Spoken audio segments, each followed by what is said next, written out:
Thank you, Snow, for sponsoring this episode of the Coffee Podcast. I drink a few cups of coffee in the morning and another at night on special occasions. I've learned coffee is great for my health, so I'm left with the challenge we all face as coffee enthusiasts who love to smile. That's where Snow comes in. Their solution is backed by $1.4 million of research and development, caters to those of us with sensitive teeth, and shows results just after 3 days. Get 15% off your first order at trysnow.com for a limited time with the code COFFEEPOD.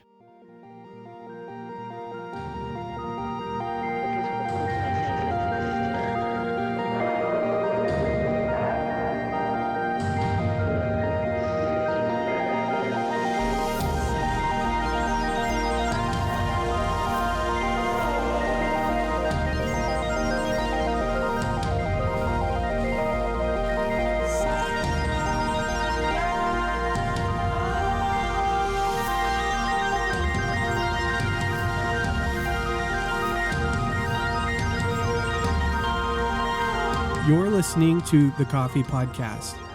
This is the Coffee Science Series, Coffee and My Senses.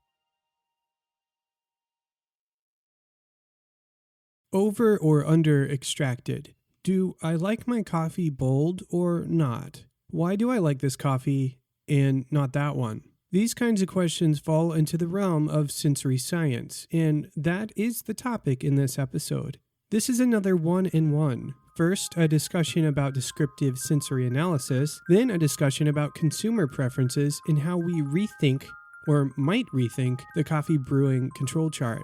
Mackenzie Batali got her degree in chemistry at Lewis and Clark College in Portland. Her thesis research was focused on the synthesis of natural products, which means she was working in an organic chemistry lab building molecules. She had her start in wine, looking at the natural products found in red wine, and was synthesizing products like resveratrol. Then she moved to Kalama, Washington, and worked in the same sort of field, except this time with flavor and fragrance. This was around the idea of making pure fragrance molecules. Just curious, as my curious mind, would that touch anything like the flavored fizzy water that we've been seeing so much of, or is that's purely flavor? I don't know exactly who all we sold to. That wasn't actually something that the R&D team was privy to at my job. Yeah. But yeah, we sold, I know some of our big buyers were things like Coca-Cola. And so beverages would definitely be under that. And so organic chemistry, what is the main difference between, or this is my ignorance showing through, what is the difference between organic chemistry and just chemistry? Organic chemistry is a subfield of chemistry, and it focuses on carbon-based chemistry. So living things are carbon-based. Organic chemistry isn't only studying living things, but generally like natural products are carbon-based, other than like some minerals and salts. So things that are plant and animal derived. Gotcha. So in our case, coffee is organic chemistry. Okay. Yeah. Or organic chemistry is required to do chemistry and coffee. Yeah. Okay, here we go. We're on a roll here. So we're going to be talking a lot about sensory science, obviously. My first question for you on that topic is, what is sensory methodology and flavor chemistry, and how is this different from what Andrew does? In academic sensory science, basically, we're looking at methodologies to compare the flavor, taste, and overall sensory experience of a food or consumer product. There's a lot of different ways to evaluate this, but there's generally two main camps, which there's Andrew, who does consumer preference. So looking at different products and what drives liking, what makes people enjoy the product. Whereas I do descriptive sensory analysis, which is where I compare different products and just objective measures of taste, flavor, mouthfeel, aroma, and just looking at what is there or is not there. So my panelists don't tell me what they like or they don't like, or well, sometimes they do, but I don't care. They taste what they taste. So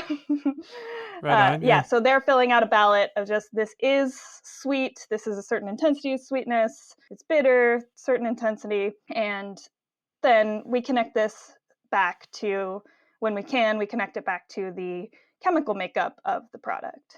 So we'll come back to the panelist. I feel like it's a really important part of our discussion today to understand what it is that you're doing, but there are also some terms we're going to hit on, I imagine, as we go on. And so I'm going to say some terms. I'm going to say, hey, how should we think about this in the context of the conversation? And maybe our listeners are taking some notes, because that might be a good idea. And if I butcher the name, just feel free to just correct how I say it. Just feel free. I will not be offended. So let's start with some sugary words. I know that much. So monosaccharides. You talk a lot about this in your previous talks that I've watched, I've listened to, that I've read. What are the basic mechanics of such sugars, and what should we understand about these? So monosaccharides are building blocks for everything that is sort of carbohydrate derived. So monosaccharides are carbohydrates. Those are sort of interchangeable. Monosaccharides are small molecules. Fructose and glucose are monosaccharides. So the people are probably familiar with those. They're sweet molecules. Those bind together to make a disaccharide, which is sucrose, table sugar. So there's a lot of disaccharides, but sucrose tends to be people's favorite. And then they can build larger chains and networks, and those make up polysaccharides, which can be starch is a polysaccharide, or cellulose. So we've got our carbohydrates or starches that are digestible, and our insoluble fiber in foods those are also non-digestible polysaccharides. And it just depends on how they bind together, how tightly they're bound together, basically. Simple way of looking at it, whether they'll break down like starch does, or just not be digestible. So how much they love each other, basically. Like, can you separate the two? All right, that's helpful. I have to use analogies like this. Yeah. Okay, so it sounds kind of simple. Monosaccharides means kind of like one, and then disaccharide sounds like two, or two, and then poly is just like many. Okay, all right. So we're on a roll here. Okay, so we covered some sugar. We'll come back to those because they'll be important for as we talk more about what you observed in your research. You also mentioned something called relative ratio. I know on the podcast, any of our listeners who have been around for a while, they understand the idea of a ratio because we talk about it when we're brewing coffee. But what is a relative ratio in the context of your experiments, at least? I do a lot of research on the coffee brewing control chart, so comparing coffees at different levels of total dissolved solids and percent extraction. And relative ratio is just a term I use when talking about the changing ratios of different flavors at different brew levels. It's pretty easy to think about how this would happen when you look at coffees at two different percent extractions. It would change. Under extracted coffee is generally really acidic and sour. And if you measure like the pH of an under-extracted coffee versus an over-extracted coffee, it's going to be the same. It's going to be equally acidic chemically, but the relative ratio of other flavors is changing, which changes the flavor profile. So you compare like two coffees under and over-extracted chemically, they'll be just as acidic, but the relative ratio of other aromas, bitterants, other molecules is increasing or is changing. Yeah. Looking at a piece of the pie versus the whole pie. Like if pH is the general measurement that you're looking at, you don't get to see the more granular things happening underneath unless you're measuring them. And so that's where this relative ratio comes into play. Okay. All right. Yeah, we're getting there. Okay. And fractionation. This is key to your experiments. I think it's even in the title of many of your talks. Yeah, give us a little idea. It's an intimidating word, but maybe it's not so intimidating as it should, or maybe it shouldn't be. Yeah, so my first experiment, and this isn't necessarily the bulk of my research, this was just my first published paper, so I've talked about it a lot. So this experiment, basically we wanted to look at how flavor evolves over time during a coffee brew by breaking the brew up into pieces.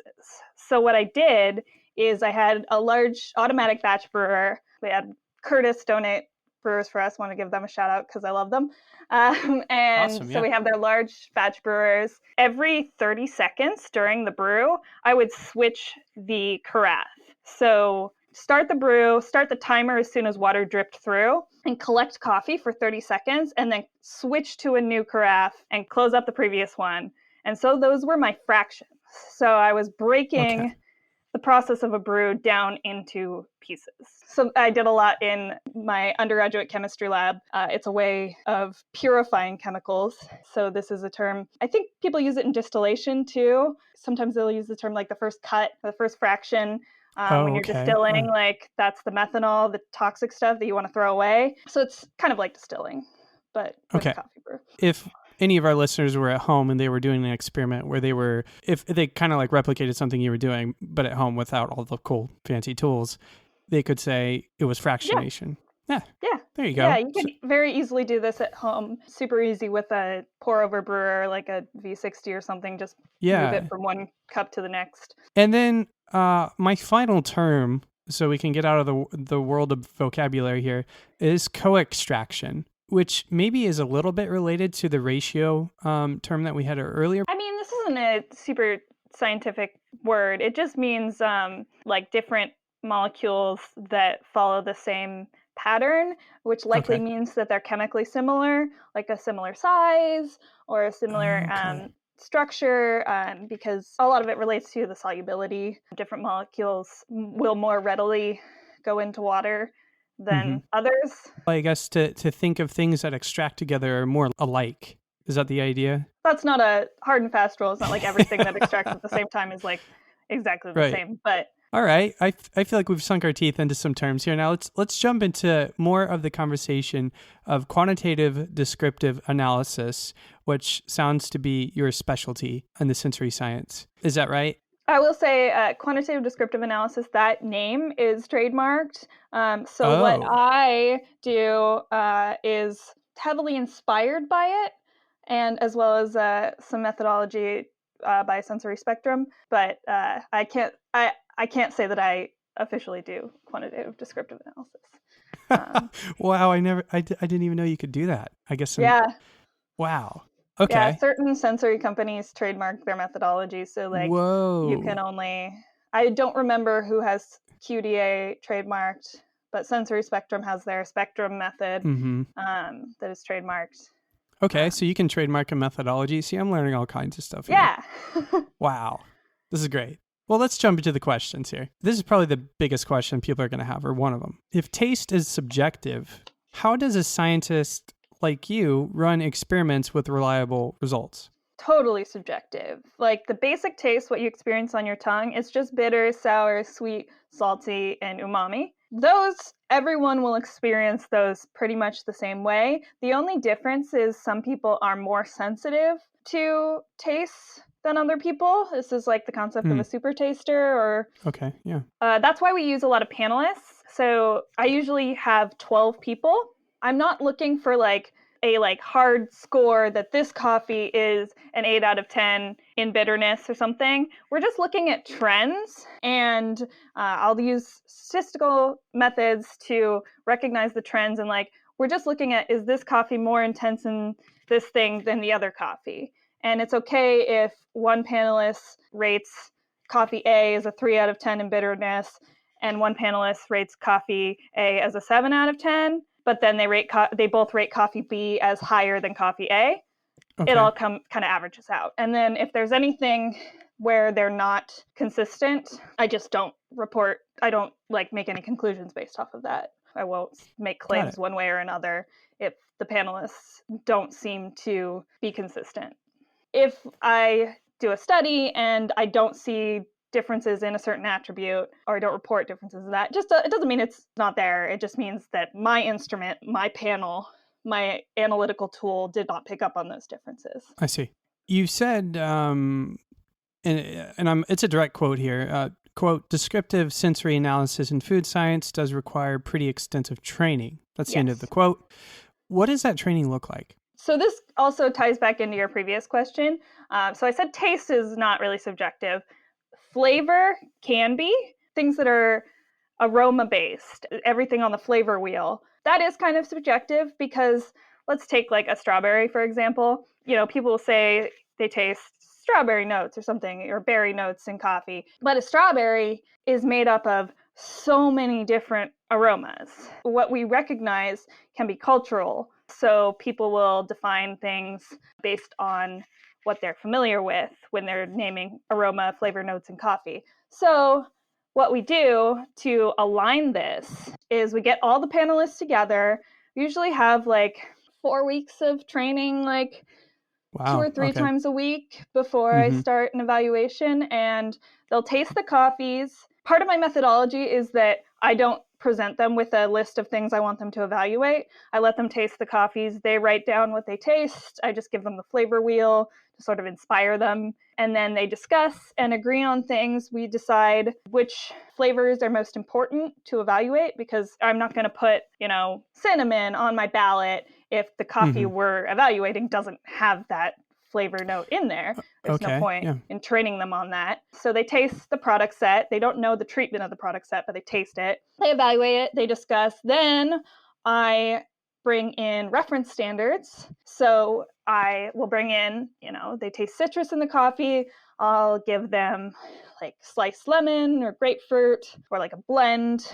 For vegetative, I'll do, chopped cucumber, and they'll smell this, and then Okay. they'll taste the coffee. And we discuss until they agree that when I taste this, when I perceive this flavor in the coffee, when I say I'm perceiving nutty, this is what this almond butter Yeah. is, what it aligns to in my head. They all agree on that. So when I publish my results, I always have a list of exactly what I used as a standard, Yeah, so that that makes sense. Okay. people know what the language refers to. Got you. So you remove maybe bias by creating a common association, a standard is a better word for that, I'm sure. Yeah. And then you go off of that for your results. And Yes. then the emphasis is on if the room agrees or majority agrees, then there's some kind of trend that you can count on from a data perspective. What kinds of biases, we already talked about some of them, but are there any that we didn't mention? So what kinds of other biases are you aiming to remove during this process? You mentioned some cultural ones. What might be some other ones? Trying to align people as an instrument that can sort of work together. And then an evaluation, so they're blinded to everything. That's really important to our methodologies, that they don't know anything about the coffee, which I think is usually a big difference in our methodology versus industry cupping methodology. People generally know what they're tasting.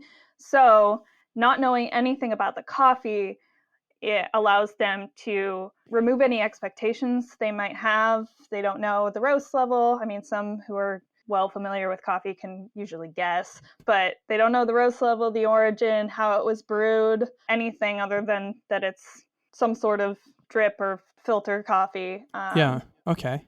I know it's not espresso, basically, but that's about it. It's a generic hot coffee. I hear this in the industry, mainly from baristas who say they walk into the coffee shop and they're dialing in espresso, or they're getting espresso ready for the morning shift, and you'll hear this thing among baristas saying something like, "I have basically tasting fatigue," or "I have espresso fatigue from tasting, right? I can't taste anything. Everything tastes the same now because I've sipped too many of these." Is that a thing that you experience during training? Oh, absolutely. During training, they'll only taste 4 cups usually. That's like during 1 hour training session. They'll only taste 4 cups of coffee. They get water, and we use saltine crackers to rinse out their palate. Carbonated water works well for that too. When we're in training and we're discussing everything and working with references, they usually only taste 4 coffees in an hour. Okay. That's reasonable. Yeah, during an evaluation session where there's no discussion, they can go a little faster. And I've done 6 to 9 coffees, but they're not drinking very much. So what properties of a brew do you focus on primarily in your research? I guess as a backdrop, I know when a company is cupping a coffee, they have a lot more that they know about the coffee, but they're looking at things like body, et cetera, this and that. What properties are you looking at, and what are you measuring, and what kinds of trends are you looking for? Usually, we always are going to look at big 3 of the basic tastes, which is bitter, sour, and sweet. Sometimes in some experiments, I've included salty and umami because really strong coffees can sometimes have that sort of salty or savory note to it. So those are always ones that I focus on a lot because they're pretty ubiquitous to any coffee type. Astringency is another one because that can be a negative attribute. Everything I'm looking at is different, is comparing different kinds of brewing, basically. So how to brew coffee to avoid those sorts of things. And then I try to look at whatever attribute is relevant to the coffee I'm using, but I try to look at things that are then going to be universal to other coffees. So my ballots usually consist of terms that are in the middle, like layer of the flavor wheel. Like I don't get super specific with like what type of fruit. So I'll look at usually like citrus and berry, common terms, some sort of chocolate or cocoa, nutty, as well as some things likely would be considered more negative traits like rubbery, vinegar, burnt, things like that. So we're looking at both like positive and negative traits in coffee. I'm looking as much at how to brew as I am looking at how not to brew. The idea of there's the better way to brew, and then there's like the worst way to brew, and getting as far away from that. Yeah, that's the thing I always warn my panelists about. Like they think that because like I'm a fancy coffee scientist, like they're going to sign up and they're going to get to taste a bunch of really good stuff. That's a misconception of pretty much anyone who has never been on an academic sensory panel. Like, no, you're gonna taste the poorly done stuff as well. That's fun. Yeah, I was on a walnut study recently and had to taste a lot of rancid walnuts. Oh no! But yeah, it's part of knowing how when something is good, you have to kind of know when it's bad. Yeah, I feel like that's a thing you got to know in the kitchen if you're a chef. It's like pretty basic. Well, we're going to work our way now, I guess, into the conversation of sugars in coffee, the naturally occurring ones. It seemed that a lot of what I read, based on what you put out there, a lot of what you found relates to sugar, the naturally occurring sugar in coffee. The naturally occurring sugar, I'm trying to understand the chemistry side. There's other compounds in coffee, right? Like sugar is just like one piece of this. Oh, yeah. If I was to draw a coffee cup on a whiteboard and divide it into all the different kinds of compounds that we would find in coffee. Am I even saying that right? Yeah. About what percentage would represent sugars? Not very much. Of the brewed coffee. So green coffee, starting there, has a lot of sugar. It's like 8% sucrose. But during roasting, if you've heard of the Maillard reaction and the Browning reaction, sugar reacts with proteins and it forms like those roasted aromatics, sort of caramelized flavors, as well as the large molecules that are responsible for the brown pigment of the coffee. So then you're losing a lot of sugar, especially a lot of the small sugars, the monosaccharides and the disaccharides, the ones that taste sweet, are actually you're actually losing that during roasting. Trading that in for a lot of the nice coffee flavors that we have.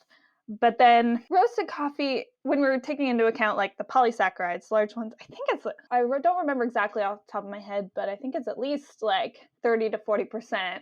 But most of that is the insoluble fibers that don't break down. Okay, so those don't end up in my cup. Like I don't taste those in my coffee because they're not broken down. No, that's like when you have your spent grounds, that's a lot of what's left is those insoluble fibers. Oh, sad day. Okay. Of the actual brewed coffee, from what I measured, it's like a fraction of a percent. Wow. Sugars. Okay. Yeah. So that's kind of surprising because some coffees you taste are perceivably pretty sweet.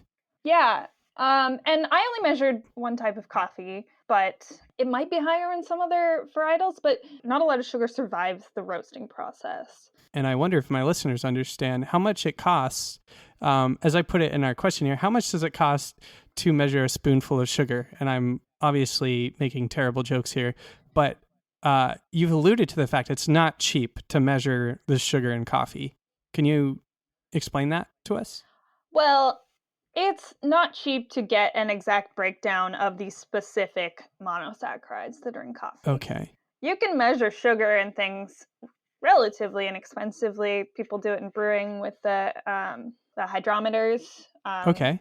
So you wanted to know, if you know you're adding table sugar and you wanted to know how much is in there, I think the hydrometers are not that expensive. But in order to look at the specific structure of all of the different mono and polysaccharides that are in a cup of coffee, or really like any specific chemicals that are in a cup of coffee, those are much more complicated machines. So in order to identify the exact concentrations of each individual type of monosaccharide that was in the coffee, we were using what's called a mass spectrometer, which separates molecules in a sample and measures the concentration of individual molecules. And that's a machine that costs $600,000.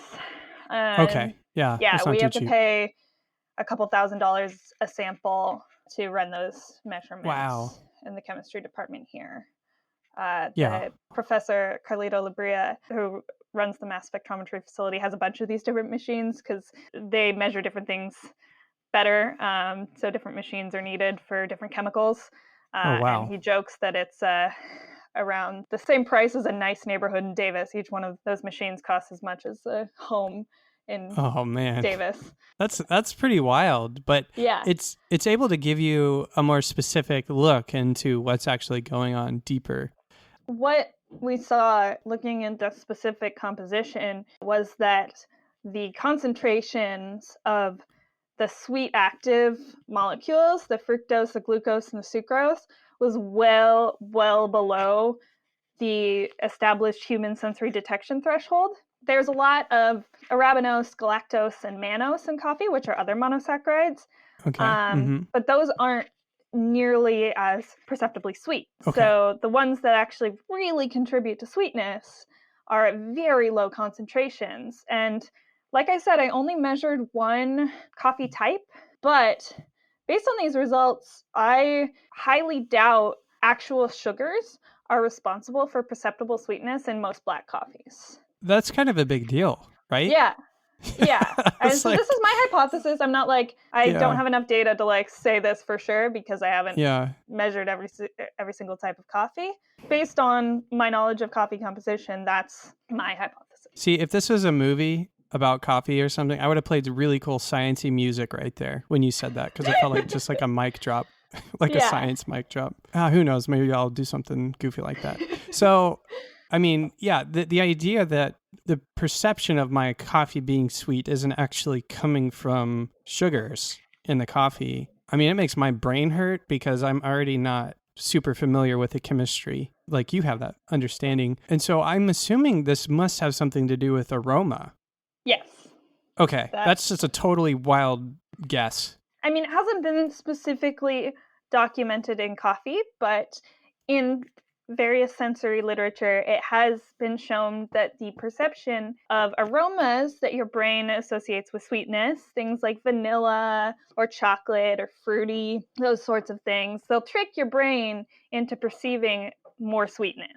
So you can... Oh my. Yeah, you can put a little bit of vanilla extract into something that doesn't actually have any sugar in it, and your brain will start to think of that as a little bit sweet. So we could probably even experiment with this at home, like baking or whatever. Like try something with vanilla, try something without vanilla, see what happens. Yeah.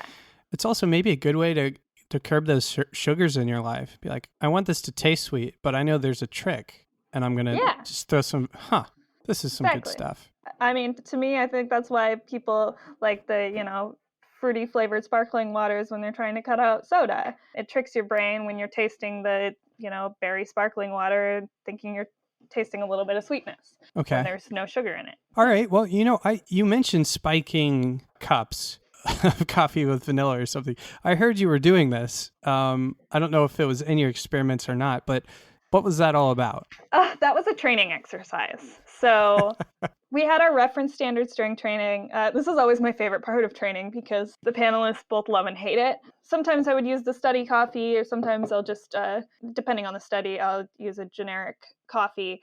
And some of the issues people have is recognizing specific flavors within the context of coffee. So they have the aroma standard and they smell it and they taste the coffee side by side, and they're just not quite able to put that together. So to refine the exercise, I will set out a bunch of coffees and with different spikes in them. So I'll do basically anything that is edible to humans on our list. Sometimes we have, things on the ballot like chemical rubber, something like that.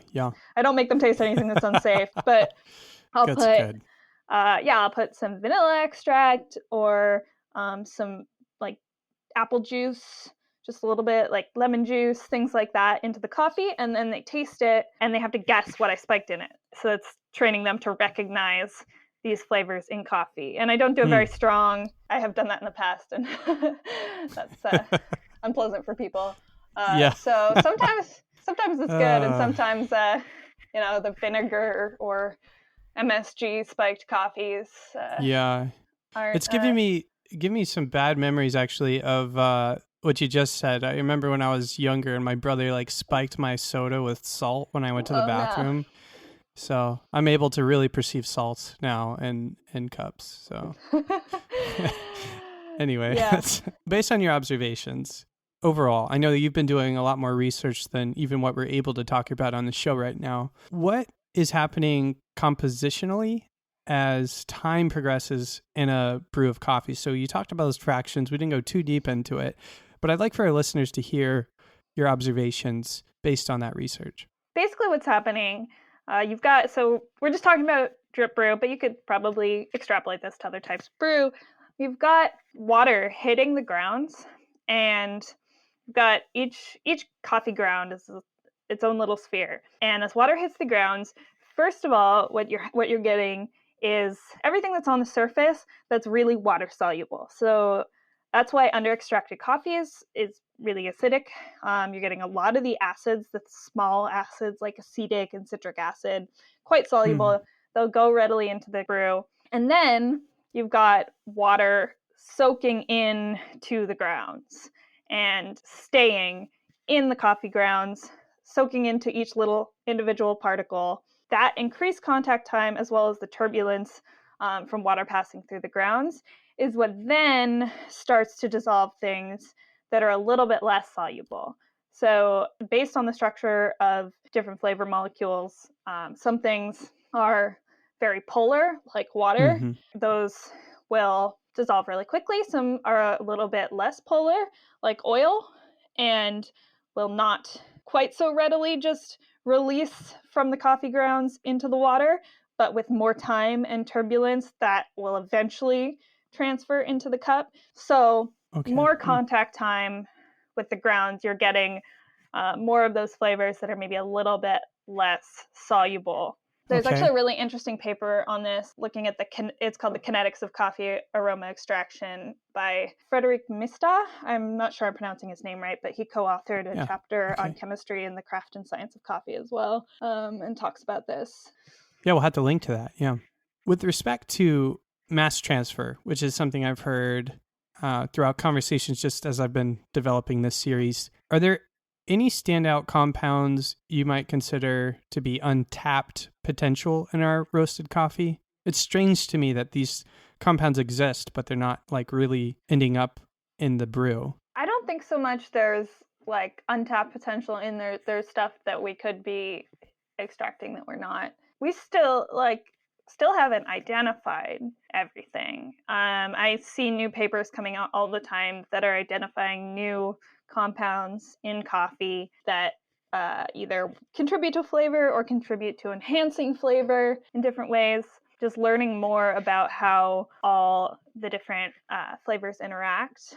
One thing, maybe untapped, but it's something I've read about since looking at polysaccharides in coffee, is some research has been done, I think it was in beer, about how polysaccharides can like bind to aroma compounds and change when they'll release. And this is not something that's been studied in coffee at all. So I would love to see someone looking at the relationship between polysaccharides as well as some of the Maillard reaction products and their potential to do that. I think in general, focusing on some of the late extracting aroma compounds in research and how that contributes to increasing sweetness in a cup of coffee. Because one of the things we saw in our fractionation sensory research was that the later fractions were sweeter. And yeah, I believe that this is due to those sweet associated aromas, and really figuring out how to maximize those aromatics is how you can really try to brew the sweetest possible cup of coffee. So it's pretty interesting because I would have guessed that the later fraction would be the most bitter. Yeah. And also the most watered down. Yeah, it was watered down, but it was perceived as sweet and sort of floral and tea-like. Wow. Yeah, and that's something that we're with our coffee brewing control chart research. We're definitely sort of turning around, because the classic coffee brewing control chart characterizes over-extracted coffee, high percent extraction coffee as bitter, but really we see the bitterness more just increasing with the total dissolved solids. So mind blown. It's just ruining us. I'm gonna have to go delete episodes of content now. So, well, I mean, coffee is still just not very well studied. Like, science evolves and changes over time. So we're seeing, as we understand how extraction and flavor works in the coffee industry, we're seeing the scientific method in real time. Yeah, it's really cool. I mean, it's an honor really to have you on the show and to learn from you. I know you put a lot of hours and hard work into your research, and it's easy for us to sit on the show and just talk about it, but you've put in so many hours to this. So I thank you for sharing your expertise. What kind of experiment or experiments would you recommend for us at home to learn more about the realities of your side of sensory science? I mean, like I said, it's really easy to recreate the fractionation experiment at home. I think that that's a really cool way if you want to figure out how to dial in like a new bag of beans. Maybe try fractioning it, see what you like. I think if you're wanting to improve your tasting, the spiking coffee and recognizing things in coffee within the actual beverage would be a fun way to emulate my panel training. Yeah, thanks for offering that. So what are you working on right now? What can you talk about? And how could our listeners be a part of that? I can't exactly do any sensory studies with COVID going on right now. Right, yeah. So my research is kind of on hold. I'm doing a lot of writing.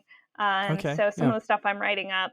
So like I said, we're doing a lot of work on the coffee brewing control chart. So that is going to be published fairly soon in an open access journal. So it's currently in review. And so that I brewed all over the coffee brewing control chart, and we're trying to map flavors in that space. I think the lecture from SCA back in April is online and accessible. I haven't actually looked for it. Then I did an experiment that I'm currently writing up on how specific flavors change with post-brew holding time in coffee. Okay, yeah. And how different types of coffee change. So we looked at both like specialty coffee, like a single origin light roast, and like more like commodity coffee and typical coffee shop coffee, so some Pete's dark roast. So different types of coffee, as well as different carafes. So like comparing whether it's held with heat or just with vacuum seal sort of insulation. Okay, yeah. And so I'm writing that up from recent work.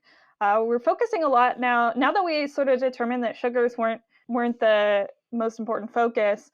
We've been focusing a lot more on acids in coffee. So looking at how pH and titratable acidity change across the coffee brewing control chart, and looking at acidity of cold brew coffee. Right now, that's just simple measurements, pH and titratable acidity. Those are benchtop measurements. And hopefully we'll get back in the mass spec facility and look at how the extraction patterns of specific acids, comparing the small organic acids like acetic acid and citric and malic to the chlorogenic acids, and how those contribute to flavor. And eventually there will be a cold brew sensory project, sort of a cold brew brewing control chart kind of thing. Awesome. But who knows when that's going to happen. Right, yeah. Yeah. So uncertain. So that maybe will happen next year. Yeah, hopefully, right? Yeah. Well, cool. I really want to urge the coffee industry to shake up its sensory methodology a little bit, like looking at more like specific quantification of flavor to, not just limit it to quality scores. So there's a lot of different ways. I only talked about descriptive analysis and my method of descriptive analysis. There's a lot of different ways to measure the quality and flavor of a cup of coffee, and don't just pigeonhole it into one method. Listen to Andrews talking about consumer preference, that sort of thing. Our next conversation is with Andrew Cotter. He is a master's student at UC Davis with a focus on food science and technology. He works closely with the UC Davis Coffee Center, which implements techniques from chemical engineering and food science. His specialty is sensory and consumer science principles. He starts off by explaining his culinary background. The culinary background was something that I sort of decided to do on a whim. I really had no exposure to the food industry, either from a food service perspective or a food manufacturing perspective, before enrolling in culinary school. And when I was in culinary school is where I really discovered that food manufacturing, food processing, was a thing. And that's what sort of sparked my interest in the field of food science and what made me decide to continue my education, get my bachelor's and eventually my master's on food science. In terms of sensory science, my interest in that stemmed from me getting a on-campus job when I was doing my bachelor's degree in a sensory lab. A lot of my culinary and sort of food service skills that I learned in culinary school translated well to the sensory lab that I was working in, because it was a lot of preparing foods and serving them to people and asking them, how much do you like this? How do you feel about the saltiness of this cracker or the sweetness of this lemonade, and things of that nature? Yeah, I like me some lemonade. I probably would have been a good candidate for that for that research.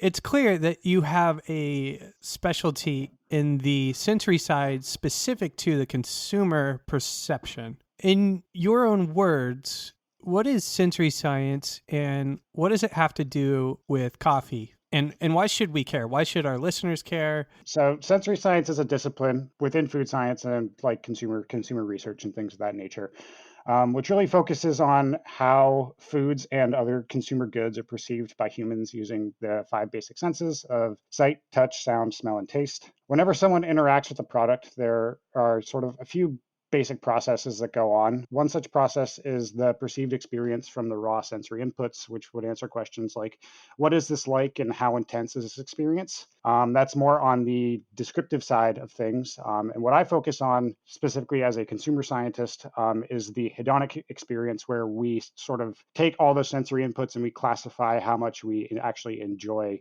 the experience that is delivered by whatever food we're tasting or whatever product we're using. In terms of sensory's role in the coffee industry, I would say that sensory evaluation is already very heavily integrated into the coffee community. If you head to any coffee shop or browse the aisle of a grocery store, you can see a huge variety of different products to choose from. You've got different bean origins, different roast levels. You have espresso, drip coffee, iced coffee, cold brew, with or without cream and sugar, so on and so forth. Each of these options delivers a completely different sensory experience in terms of taste, texture, mouthfeel, aroma, appearance, things like that. And a consequence of that is that it allows for people to develop preferences, and you get this pattern where different people like and dislike different things. Additionally, the specialty coffee industry already has its own sort of style of sensory analysis in the cupping and quality grading protocols. So therefore, I would say that sensory analysis in some fashion has been on the minds of coffee professionals and consumers for quite some time. Where would you say the value is specifically in this conversation for, say, a roaster, coffee shop owner? I would say the value in this conversation towards someone who is more direct to consumer in terms of like producing coffees that they either themselves sell directly to a consumer, or maybe they sell it to a coffee shop that eventually sells it to consumers. Ultimately, you need to know what the general likes and dislikes of the end users are in your sort of, what we're going to talk about later is your target population. I think it's very important for a coffee producer, whether it's a roaster or a brewer, things like that, to know sort of what the key variables are in terms of figuring out which of these variables most heavily influence whether or not your product is going to be liked or disliked by your consumers. I know this too, and we won't go deep into this. It's something maybe we consider as we continue the conversation, but there's this idea in the world of roasting coffie. This is concern for roasters where they have a not ready to drink beverage that they're selling, a whole bean, what have you. And then you have the consumer actually brewing that at home. So there's this disconnect of like, oh shoot, I hope they don't use the, say, wrong quality water, or that they grind their beans fresh, or you get what I'm saying? There's sort of this interesting disconnect. Yeah, there's a little extra step of separation in between what the producer sells and what the eventual end user actually consumes. I would say coffee is a very unique beverage in that sense. Coffee and tea to a certain extent, although I think tea does a little bit better than coffee in terms of like ready to drink beverages. There's a lot more ready to drink tea beverages out there than there are coffee at the moment. So let me jump ship off that micro topic there. I want to ask you about common words you run into during your research where you find the most confusion. I've run into this a lot in the cafe world, where understanding the consumer's preference can be really difficult or tricky. You'll hear things like, I like my coffee really strong, which, what does that mean, right? Or this coffee tastes under extracted is something you might hear more sophisticated consumers say. What are examples of some really confusing strings of sentences that you hear in research? I definitely think that there are terms that get thrown around in the context of coffee that could potentially mean different things to different people. There's plenty of examples of this, including words like strong or bold. Bold is one you see quite a bit when you browse the coffee aisle at a grocery store. One person who likes espresso might use those words like strong or bold to describe sort of high flavor intensity or high impact, while another person might hate espresso and use those words to describe a relatively weak drip brewed dark roast coffee. So those are two examples of words that are kind of loaded in the sense that they could mean different things to different people, and depending on the context, they're not very highly specific. Under extracted is a really interesting one, since it is a taste descriptor that actually refers to some metric used to monitor the brewing process. I think the actual sensory experience delivered by under extracted coffee is going to depend heavily on the coffee origin and roast level. And while I think that many coffee professionals and some specialty coffee consumers may be able to correctly identify under extracted coffee, the general coffee consumer may be more prone to use other language to describe it, maybe like a sour or a salty or some of these actual tastes and flavors that you get from this specific bean when it is quote unquote under extracted. A while ago, way long time ago in the podcast, probably in the first year, we actually talked about the idea of getting rid of saying things like under and over extracted, because my co-host and I, we felt that it wasn't helpful. I think we used to use the terms, and then we got to the point where like, it's not helpful. You know what I'm saying? It's like, it's kind of like a little bit meta, a little bit like, wait, to you, it might taste under extracted. To me, it might be perfect. You know what I'm saying? There is confusion around how do we describe what we're tasting, and especially in the realm of selling it to a consumer. And these are things we have to pay a lot more attention to now. Anybody who's a retailer selling coffee, especially during COVID, you want to get this right. I think this is something that's become increasingly important to people. This is another thing that I would hear a lot in the cafe world. Consumer would say, I don't like coffee. I like the way it smells, but I don't like how it tastes. Have you run into this in your research? So this is something I personally have not run into in my own research. I have done separate research projects both on the aroma of ground coffee and the flavor of drip brewed coffee. But in terms of running into people in my own research that say, oh, I like the way the coffee smells, but I don't like the way it tastes. Normally with consumer studies, we really want to focus on recruiting people that are regular users of the product that's actually being studied. In my most recent study I ran, I was analyzing drip brewed coffee with no additives, or black coffee. So I really focused, when I was recruiting people for that study, I was focusing on recruiting people that said that they regularly, at least a few times a week, drank their coffee with nothing in it. Yeah, that makes sense. You wouldn't really want to be doing that research on people who don't drink coffee. I guess that makes a lot of sense. Can you walk us through how you might conduct a consumer-facing sensory experiment? Maybe go through something you've already published. So I have it broken down into 6 different steps here. The first step is going to be, as you would with any scientific experiment, you want to come up with your hypothesis. You want to clearly define some sort of question that you are looking to answer.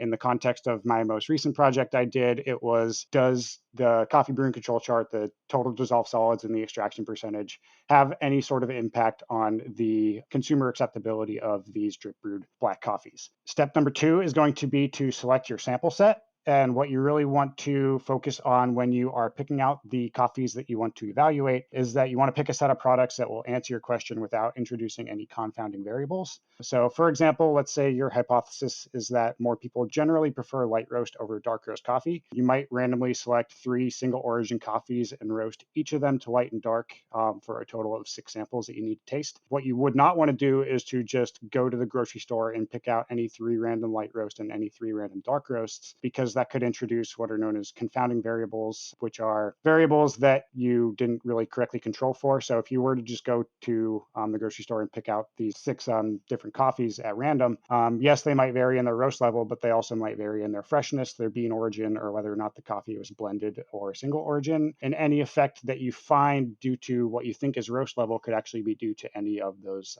other variables that I just listed. So third step, this is kind of unique to consumer sensory analysis, is to define your target population. So you are going to be serving these coffees to a sample of consumers who are a representative of your target population. In general, the target population should always be users of the product being evaluated. For example, with my most recent study, we were looking at drip brew coffee. So we focused on recruiting people that were regular consumers of drip brew coffee with no additives in it. From there, depending on how good you are at recruiting or how able you are to recruit a wide variety of panelists, you could further refine it to be, for example, people who only drink their coffee black or consider themselves consumers of specialty coffee. That's really just going to depend on what types of consumers you have access to with your recruiting survey and things like that. Fourth step is going to be to design your tasting ballot. So consumer testing typically involves consumers interacting with the product in the context of coffee that's going to be actually tasting the coffee. And then they're going to answer questions about their experience, either on paper or on some sort of online survey. In consumer research, one of the main questions that we ask is how much they like the product, using what's known as the 9-point hedonic scale, which is a scale that goes from dislike extremely to like extremely, with a neither like nor dislike option right in the middle. The fifth step is going to be to screen, recruit, and invite your participants, have them taste the coffees and collect your data. And then the sixth step is going to be your statistics, reporting your observations, writing up your results, and communicating them to the general public or whoever's interested. This is a pretty thorough process, a lot different than going around in a room and tasting a coffee. You know, I'm talking about cupping, but honestly, I don't think cupping it's not even the same kind of experience at all, because cupping is more for choosing a coffee than it is for the consumer, though. So this process is thorough, and you've done some research. You've published some research on the sensory side, the consumer side of things in coffee. What is some of the research that you've worked on in detail? The most recent project that I did was really focused on coffee brewing and sort of updating and expanding upon what's known as the coffee brew control chart, which is a tool that was developed by Ernest Earl Lockhart back in the 1950s, where he relates these two sort of physical chemical parameters of total dissolved solids and extraction percentage to the flavor and ultimately the acceptability of the coffee brew itself. In the consumer portion of the study, we had 118 consumers come in and taste coffees that varied in terms of their total dissolved solid content, their extraction percentage, and their brewing temperature. What we found was that there was so much disagreement in our panelists' patterns of liking and disliking, especially with regards to TDS and percent extraction, that we really didn't feel comfortable in saying that there was one ideal extraction profile that could be applied to all of the consumers in the study for the coffee that we used. That's a bit of a shift than what I'm used to, talking about and even seeing in the industry. The idea that there's this ideal place to brew for a consumer. In your opinion, does this require some kind of paradigm shift, or what would you say this means? I think it's a perhaps on sort of the requirement for a paradigm shift. I think require is quite a strong word to use when describing the after effects of one study. I always urge people to proceed with caution when it comes to making big decisions as a result of a single study. Considering a robust body of work is always a more favorable way to go about things. However, I will say that our study did find that consumers noticed changes in the coffee's flavor and acceptability as a result of the two brewing parameters outlined by Lockhart, the total dissolved solids and the percent extraction, and that the most balanced coffee, or the most balanced flavor, was not necessarily always the most liked by every consumer. Would you be able to say the majority of consumers preferred a certain category or a certain kind of flavor, or was it pretty spread out? Yes. So we used a statistical method known as clustering analysis. We had a lot of variation in our data set. So we used something called clustering analysis to sort of help group the consumers according to similar patterns of liking and disliking for all the coffees that were in the set. And what we found is that there was one group of consumers that tended to prefer coffees that were very low in TDS and also relatively low to medium in terms of their percent extraction. So it was like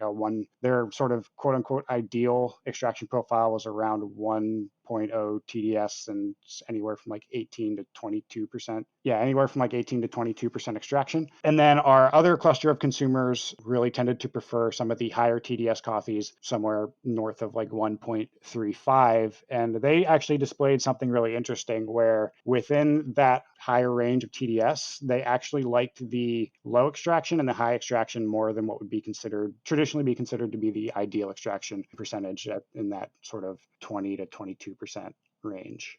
How do you decide? This is just my data curiosity. How did y'all decide 2 clusters, say, versus 3, 4, 5? Was it a very clear distinction? So that's actually an area that's not super well defined in terms of choosing the number of clusters. Normally in consumer research, if you decide the clustering is necessary for the data set that you are investigating, you just typically want to stick somewhere between 2 and 5. The exact number is going to depend on how homogeneous the clusters are at every different sort of level of where you draw the line at. There are some metrics that you can look at, but at the end of the day, that's one of the areas that's sort of a bit of a judgment. You just got to kind of look at the output and say, okay, I think 2 clusters probably tells the story the best. I want to dive into consumer preferences a little deeper here. There appears to be the tension in the global coffee culture between material objectivity and then the labeled subjectiveness of consumer preferences. How do you deal with reconciling these two while doing this research? So I would start out by saying that subjectiveness is actually the entire point of what we're doing. That's what we're looking to measure. If you look at the literal definition of subjectivity, it refers to something that is influenced by individual feelings. So consumer sensory work, especially when it comes to measuring something like liking or preference, wholly embraces the subjectivity that arises when you ask a large group of people how they feel about something. What we're interested in summarizing is this subjectivity and figuring out what factors influence it, whether they be features of the product itself, like the taste or flavor of the coffee, or features of the people that are being asked how they feel about the coffees. This could be something like their demographics, their personal values, their past experiences, or things of that nature. Or it could be some mixture of those 2 factors. You mentioned earlier something about a target, and this conversation, like everything you just said to me, only seems to make sense if you're going in with a target in mind, because to measure the most ideal outcome, I would assume you would need to know who your target audience is or something like that. Am I on the right track? I'm kind of scratching my way at this thing. I think whenever you bring up the word ideal, I think for whom always has to sort of follow along with that, because ideal is a hedonic term. It is a term that refers to some sort of preference or some sort of good versus bad. And I think that usually lies in the hands of whoever is evaluating it. And especially in coffee, normally the person who's evaluating coffee is the person who's drinking it. So I think ideal is a very subjective term when it comes to coffee flavor. If we're measuring for a group and we come out of the decision that the majority prefer or find this ideal, is that the decision that's encouraged to make? Or what is because I'm seeing it start to lean in my mind towards majority rules kind of thing. Do you get what I'm saying? Yes. So I think what you're asking is the most liked product the one that is always going to be chosen type of deal? Let's say like you are a company trying to decide between 2 products. You submit these 2 products to a consumer test, and whatever the consumer test says is what you go with, right? So I would say that it's definitely a very important consideration, but it is not the only consideration. Obviously, you have to look at how much is this going to cost me to produce as a business? What's the feasibility of being able to produce this on a large scale, or whatever scale I need to be able to produce it on? But then additionally, the consistency comes into play. How feasible is it to reach this specific flavor profile on a regular basis to the point where when people come back expecting to have the same experience they had the first time, am I going to be able to deliver that same experience, or is there a lot of variability in the process that leads to some flavor changes that are tough to control? So consistency does play a major role here. In what other ways, say a roaster is curious about sensory science and they're wondering how science can really help them from a consistency perspective? What does that look like on paper? So I would say that science, when it comes to helping to deliver product consistency, really comes down to understanding the core or the key variables that are manipulated in order to either be able to deliver a consistent product, or these key variables that lead to some sort of shift in the profile of the product or some variation in the flavor. So let's say we have this roaster who found this coffee in this roast profile that really is completely awesome. Everybody that comes into their coffee shop loves it. The roaster themselves loves it, but they have issues where some days they're able to hit that. Some days when they go to the roaster, they're able to hit that roast profile and get those key flavors that they're looking for, and other days they're not. What a scientific experiment could help with would be to help identify what the key variables are that might be leading to these sort of shifts and the inability to recreate your results on a regular basis. I'm going to dive back in my memory a little bit. When we first started the podcast, we would talk about, how to brew better coffee at home and, how to get the best extraction, this kind of stuff. And we weren't using all kinds of tools. We were going off of experience. And in this sense, we were tinkering, right? The idea of being a coffee tinker, which is actually, I've stolen that from you. So I would consider myself a coffee tinker. And I would say that there are certainly tinkers out there who are a lot more serious and intense about it than I am. How would you describe a coffee tinkerer in the context of coffee science? So I would say that a coffee tinkerer is a form of a coffee scientist. Maybe not to the extent that they are conducting very highly controlled experiments and trying to discover the underlying factors behind what's causing what. But maybe a coffee tinker is someone who isn't afraid to take a bit of a risk and break with traditional norms in an effort to discover something, be it a bean origin, a roast profile, or a brewing method that delivers some sort of novel experience that people may like or they may dislike. And I would say that a big part of that, in terms of being a tinker versus being someone that just kind of does whatever and accepts the results of whatever they do, is that the tinkerer is very deliberate in what variables they choose to mess around with, and they take some sort of recording as to what they did and what the results were, whether it be a mental recording or a physical recording, writing it down in a notebook or something like that. They keep track of it. What role do you believe coffee tinkers, like many of our listeners, me, myself, and I, in coffee sensory science, like from big picture perspective? So I think that they provide the creativity that leads to new and unexpected observations that can be further explored by scientists in order to describe maybe what the underlying mechanisms behind how they discovered what they did, what in particular about their process leads to the result that they observed. I know in the world of, social media, the Instagram world of what is coffee science or what isn't coffee science, or you can probably get into a pretty heated debate with people on this one. And I like that you've tied in the tinkerer with the big picture. Love that. Maybe I'm biased though too, because I want to be included. I want my thoughts to be included. So in closing, this is an important question because we've talked about coffee tinkers, we've talked about coffee sensory science, and hopefully at this point we're gaining a better understanding of the consumer perception side of things. What kinds of experiments do you recommend for us at home? What are the kinds of things we can do? Low budget, got coffee in our kitchen. What are some things we can do to be a tinkerer in the home setting in a way, or maybe even, some baristas are out there working. What can we do to be sort of our own little tinker sensory sciences in those environments? As we mentioned earlier, coffee is a very unique beverage in that it is usually prepared by the end user, or it could be prepared by someone to be given to the end user. So I think a lot of the tinkering that can be done by your normal coffee consumer could be in sort of the realm of brewing. And there's a lot of variables you could play around with brewing. If you happen to have a grinder at home and you buy whole beans, you could play around with different grind sizes. You could play around with different brewing methods, water temperatures, water mineral contents. If you like to get that extreme at home, I do know some people that like to blend their own mineral mixtures. You bet.